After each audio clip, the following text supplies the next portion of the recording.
So this is the new Apple Pencil. Apple Pencil runs $99. It's separate from iPad Pro, but works with it. You get about 12 hours of continuous use. You can plug it in for 15 seconds. It'll give you about 30 minutes of charge on that. So let's try it out.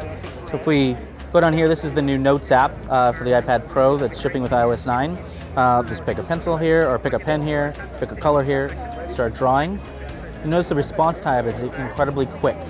So you have a very, very, very fast response time that has to be below 10 milliseconds, just judging by my eyeball here. You also have a pressure-sensitive stroke, so a very light stroke or a heavier stroke will result in a darker line. That's quite evident in, say, a pencil. So if we're going to a pencil, you've got, see, a light sketch stroke there, and then a much more defined stroke when you have the line where you'd like it, which is very nice. And then you've got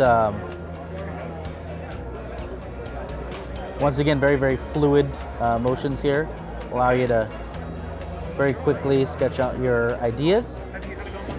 The pressure sensitivity works off of sensors that are in the tip of the pencil, and they work together with the screen to constantly monitor where on the screen the tip is.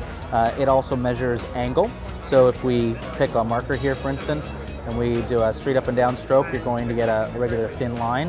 And then if we angle it here, you'll get a nice broad stroke, just like you would if you were laying a marker down on its side on the broad edge.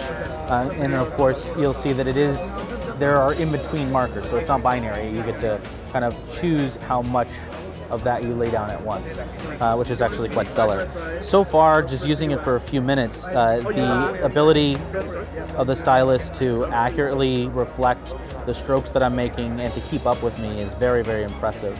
I've used a variety of Wacom tablets, Cintiqs, and other drawing implements that all profess to kind of keep up with what you're doing.